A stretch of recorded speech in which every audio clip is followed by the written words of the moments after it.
ये son of Sardar to का special video है। धड़क टू का भी स्पेशल वीडियो बाद में आएगा। हालांकि आप बोल रहे हो, बहुत से लोग मुझे बोल रहे हैं भाई एडवांस बुकिंग तो कुछ जगह पे हुई है शुरू, लेकिन अभी तक रिपोर्ट नहीं आ रही कि क्या है क्या नहीं, दोनों भी फिल्मों के। यही मेरा पॉइंट ऑफ व्यू है ना।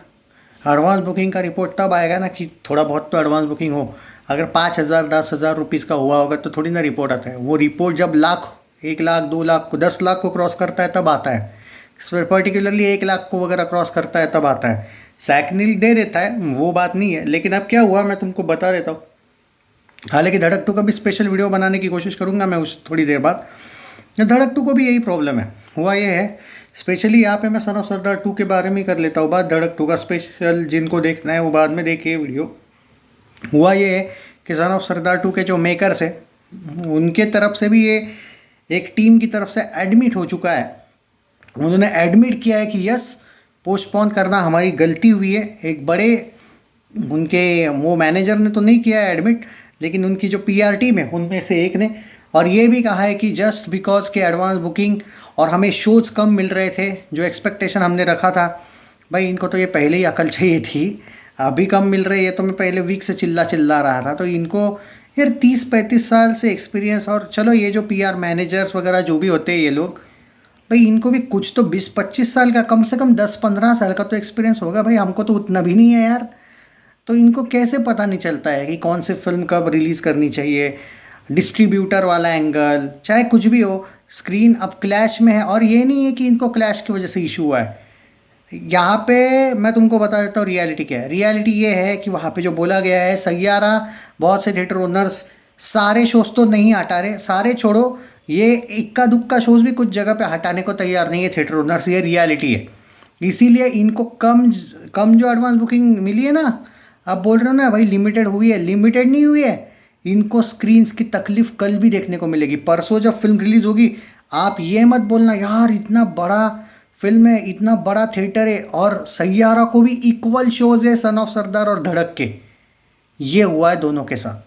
धड़क 2 सोलो होती, 25 जुलाई पे सन ऑफ सरदार होती, तो इतना मसला तो बिल्कुल नहीं आता, कतई नहीं आता, किसी को भी नहीं आता। लेकिन जस्ट बिकॉज डायरेक्ट क्लैश, इस वजह से धर्मा वाले फुल नाराज़ हो गए इन पे, और वो नहीं चाहते कि अब इनको अच्छे खासे शोज़ मिले, क्योंकि भाई, और ऑब्वियसली सन ऑफ सरदार वालों ने 1 बाय 1 गेट 1 ऑफ़र की। उसके तुरंत आधे घंटे बाद बाय 1 गेट 1 ऑफ़र धर्मा वालों ने भी लगा दी।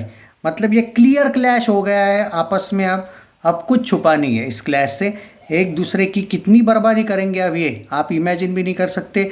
और डिस्ट्रॉयर है करण जौहर, अपनी ताकत लगाएगा तो फुल फोर्स से लगाएगा। तपा हुआ है ना भाई, उसके फिल्म से डायरेक्ट क्लैश हो गया। और उसकी फिल्म ठीक ठाक आ रही थी, ये अचानक आ गए। उसका कोई प्लानिंग होगा। देखो भाई, एक वीक पहले आपका फिल्म पोस्टपोन कर देते हो और बोलते हो कि भाई अगले वीक आएगी, तो एक प्लानिंग होती है। कभी कभी 15 दिन से बातें चल रही होती है थिएटर ओनर से। ये सारी प्लानिंग ही ख़त्म हो गई करण जौहर की। पर इनको लगा था हम ये गेम कर देंगे, पर ये भूल गए थे कि करण जौहर की फिल्म का फिर भी बजट तो कम है। तुम्हारे इतने लोग हैं इस फिल्म में, और ऑलरेडी बजट ज़्यादा है, स्कॉटलैंड में शूटिंग हुई है। धड़क का क्या होगा भाई बजट वैसे भी, तो मुश्किल में तो फंसी है भाई गाड़ी।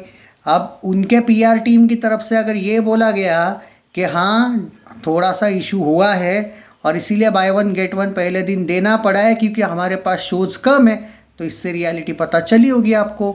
अगर आप ये सोच रहे हो कि नहीं भाई रेड 2 को जितने मिले थे उतने ऑटोमेटिक मिल जाएंगे सन ऑफ सरदार 2 को, तो आप भी यहाँ हो, मैं भी यहाँ हूँ, परसों देख लेना शोज़ कितने मिले होंगे। भाई बड़े बड़े थिएटर्स में आप जो 18 शोज़, 4-5 स्क्रीन से 20 शोज जो एक्सपेक्ट कर रहे हो ना, ये 25 जुलाई को अगर आती ना फिल्म, तो भले ही सैयारा चलती, कोई फ़र्क नहीं पड़ता है, लेकिन सैयारा को शोज़ हटाने पड़ते, कम होने पड़ते। एट प्रेजेंट 2 वीक में इस फिल्म ने इतना ज़बरदस्त कमाया है कि थिएटर ओनर्स को अब कहें ये लग रहा है कि नहीं भाई यही फिल्म ज़्यादा कमाएगी, वॉर 2 तक सैयारा को नहीं छोड़ना है। और उनकी भी गलती नहीं है, उन्होंने देखा है अब वो कैसे कलेक्शन आया। देखो थिएटर ओनर्स को फ़र्क पड़ता है, ये नहीं है कि 15 लोग जाके देख रहे हैं और अंदर ब्लॉकबस्टर का टैग लेके रखा है, बाहर लगा दिया है, और 15 लोग अंदर बैठे के देख रहे हैं। चाहे वो कॉरपोरेट हो या ना हो, थिएटर ओनर्स को उनका पैसा मेकर दे देता है। वैसे भी अगर कॉरपोरेट भी कर रहा होगा तो थिएटर ओनर क्यों हटाएगा कोई एक चलती हुई फिल्म को जस्ट बिकॉज कि ये अरे भाई इनको one by one get one दोनों को लगाना पड़ा, इससे समझ जाओ कि फिल्म की हालत क्या है। अभी तक आंकड़ा तक नहीं आया कि कितना हुआ है कलेक्शन। एक ट्विटर पे अप्रॉक्स आंकड़ा देखने को मिला है, दोनों फिल्मों का सबसे डल एडवांस बुकिंग देखने को मिला है। At present by one get one भी वर्क नहीं कर रहा है। इवन अब तो जो क्या नाम है उसका, अरे यार वो कौन सा, कोई मोई नहीं, इंस्टेंट बॉलीवुड वाला है, किसी ने तो लिखा है, पिंक विला ने नहीं लिखा है, कोई दूसरा बॉलीवुड हंगामा ने शायद लिखा है कि एडवांस बुकिंग के लिए बाय वन गेट वन तो किया, लेकिन बम्पी रिस्पॉन्स, या क्या वर्ड था याद नहीं मुझे, क्या रिस्पॉन्स है, या डल रिस्पॉन्स। तो ये है भाई हालत। अब बाय वन गेट वन के बाद भी अगर आपको 10 करोड़ की ओपनिंग नहीं मिलती है तो ये फिल्म 50-60 करोड़ में फिनिश है। ओके, सन ऑफ सरदार। और अगर बाय वन गेट वन के बाद शायद पहला दिन आपका डबल डिजिट आ भी जाए, पर क्या लोग सैयारा से हट के इस फिल्म की तरफ जाएंगे या धड़क 2 की ओर जाएंगे, ये भी नहीं पता। पीआर टीम धड़क 2 की भी अच्छी खासी एक्टिव हो चुकी है, और सन ऑफ सरदार को तो कोई पीआर टीम है ही नहीं। तो दोनों पीआरस वर्सेस ये जो पीआर ही नहीं है। तो अभी देखते हैं भाई क्या होगा। कोई अजूबा ही होगा ये फिल्म को 100 करोड़ तो मिस करेगी भाई ये फिल्म। 100 छोड़ो, ये 60-70 भी करे तो बहुत बड़ी बात है भाई। इससे मतलब मैं एक बात बोलता हूँ, अजय के फैंस को मिर्ची लग सकती है, लेकिन ये फैक्ट है, इससे बेटर रनवे 34 को रिलीज़ किया गया था। इससे ज़्यादा मैं कुछ नहीं कह सकता। रनवे 34 को जो लोग रोस्ट करते रहते हैं ना, उसका एडवांस बुकिंग थोड़ा लेट खुला था, ये हुआ था, इससे बेटर खुला था एडवांस बुकिंग ना। वो आई थिंक क्लैश में आई थी, हाँ आई थी क्लैश में, वो हीरोपंती के साथ आई थी, याद है। पर हीरोपंती को डे 1 को ज़्यादा कलेक्शन आया था रनवे 34 से। रनवे 34 धीरे धीरे थोड़ी ज़्यादा कमाई की, लेकिन फ्लॉप हो गई थी बॉक्स ऑफिस पे। क्यों हुई थी? एडवांस बुकिंग वगैरह की वजह से नहीं, वो क्लैश के बावजूद भी प्लानिंग थी उनकी, उन्होंने बार बार पोस्टपोन नहीं किया था। इनका फिक्स था कि भाई रिलीज़, और इनको तो क्या सोलो मिल रही थी भाई, सोलो रिलीज डेट मिल रही थी 25 को। बॉलीवुड की तो कम से कम नहीं आ रही थी कोई फिल्म। हॉलीवुड की फिल्म को क्या इक्का दुक्का शोज मिलने वाले थे।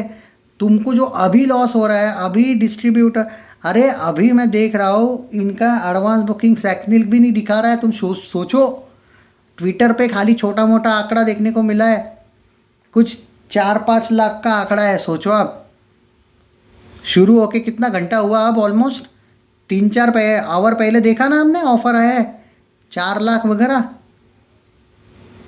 1 करोड़ भी होगा क्या इसका? अरे आज छोड़ो, कल तक होगा क्या 1 crore advance booking?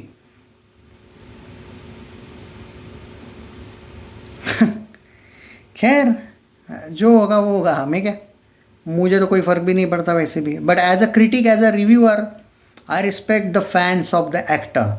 So yeah I feel bad for you guys. But अब अगर आपके एक्टर को भी कुछ ज़्यादा लेना देना है नहीं इस फिल्म से, तो ठीक है। और मुझे तो अब ये भी समझ में आ चुका है, सन ऑफ सरदार 2 जैसी हालत ही ये लोग दे दे प्यार दे 2 की ना कर दे। क्योंकि अब शायद मुझे लगता है कि एक 3-4 दिन के बाद कलेक्शन जो आएगा ना सन ऑफ सरदार का, शायद मुझे डायलॉग मारना पड़ेगा। ये सेव कर लेना वीडियो, कि अजय फैंस एक बुरा चैप्टर समझ के भूल जाओ, मूव ऑन करो, चलो दे दे प्यार दे के और जाओ। ये 3-4 दिन बाद बोलने की नौबत ना आए। प्रे करो गॉड को। और गॉड को क्या प्रे करोगे भाई, ये लोग भगली है, गॉड भी भागने वालों का साथ नहीं देते। क्या ज़रूरत थी? मुझे गाली दे रहे थे ना उस दिन, नहीं तुमको क्या पता है, वो उसको पता है। अरे उसको पता है तो उसका पीआर वाला क्यों बोला आज डिस्ट्रीब्यूशन में इशू हो रहा है, स्क्रीन में ही नहीं मिल रहे? आज तो फैल गई, देख लो, झूठ लग रहा था ना। मैं स्टडी करके आता हूँ, जाके देखो इंस्टाग्राम पे सब जगह पे क्या लिखा है। इंस्टेंट बॉलीवुड ने डाला, वायरल बयानी ने भी डाला है, शायद पिंक विला ने भी डाला है कि there is screen issues and that's why advance booking lately open with limited screens. ख्याल रखो अपना, तुम्हारे हीरो की झूठी साइड नहीं ले सकता मैं। गलती हुई भुगतो। औरों में कहा दम था के वक्त भी बोला था ये चीज़। मैदान के वक्त तो मैंने बोला था कि तुम्हारे हीरो की गलती नहीं है, क्योंकि मैदान उसकी फिल्म नहीं थी, वो बोनी कपूर ने गेम खेला था उस फिल्म के साथ, वो अच्छे से रिलीज़ हो सकती थी। यहाँ पे अजय देवगन फिल्म्स का भी पैसा, ये खुद भी जिम्मेदार है। जियो वाले, पीवीआर वाले अगर जिम्मेदार है, कुमार मंगत पाठक भी शायद मैंने सुना है वो भी जिम्मेदार है, तो एडीएफ को क्यों बोल रहे हो? अजय देवगन फिल्म भी तो है ना, उनका भी तो डिसीजन था पोस्टपोन का। सबसे बड़ा इशू क्लैश की सैयारा को मत गाली दो, सैयारा वगैरह कोई इशू है ही नहीं। तुमने सैयारा के लिए जगह छोड़ी, खुद कूदे भाई, अरे खुद तुम आग में कूदे हो भाई।